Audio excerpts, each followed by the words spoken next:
J'ai eu 2 victoires de la musique. 2 fois artiste de l'année, ce qui est jamais arrivé dans l'histoire des victoires du jazz. Première victoire, c'était genre ah ouais c'est bien la petite quoi. Et en fait, il a fallu que j'en ai 2 pour être reconnue à ma entre guillemets juste valeur.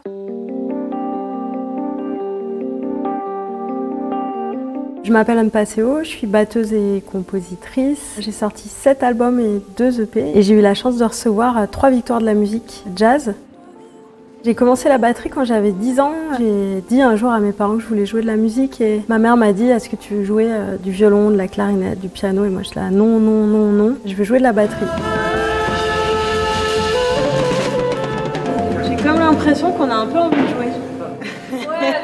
C'est vrai que dans l'imaginaire collectif, la batterie est considérée comme un instrument masculin. Comme plein de choses, c'est des constructions mentales qu'on s'est faites. On s'imagine que pour jouer de la batterie, il faut taper fort, il faut avoir beaucoup de force. Alors qu'en fait, c'est faux. Il faut savoir utiliser la gravité, il faut savoir aller chercher les bons endroits dans le corps pour avoir la bonne frappe. Donc il n'y a pas besoin d'avoir plein de muscles et d'être très grand. D'ailleurs, il n'y a qu'à me regarder, je fais même pas 1m60 et je peux taper fort.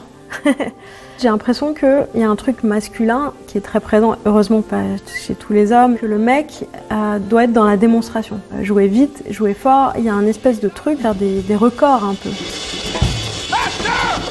D'atteindre un niveau technique et puis de rapidité, de connaissance qui est très haut en fait. L'haltérophilie quoi, les mecs qui passent des heures à se faire les plus gros muscles possibles ou même le truc ancestral, qui c'est qui a la plus grosse quoi.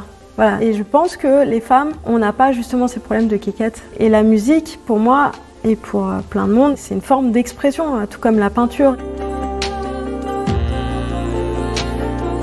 En fait, jusqu'à ce que je rentre au Conservatoire national de Paris, jamais je m'étais posé la question, tiens, est-ce que c'est étrange ou pas que je sois une femme? Et c'est vrai que du coup, j'ai jamais cherché à avoir des modèles féminins, parce qu'en fait, pour moi, c'était pas une question. Ça n'avait pas lieu d'être. Et d'ailleurs, je pense que ça devrait toujours pas avoir lieu d'être. Mais malheureusement, on est dans une société où il y a encore plein de progrès à faire et on nous met encore les uns et les autres, les garçons et les filles, dans des cases. Moi, quand j'étais étudiante au CNSM, on était 3 femmes. Sur un département, on était 55. Et quand je parle avec toutes les copines qui sont passées par le CNSM, elles ont vraiment morflé. Tout ça a été vraiment dur pour nous, en fait. Les remarques sexistes, ça fait partie du quotidien. Sauf qu'avant, je relevais plus et puis maintenant, je rentre dans le tas, quoi.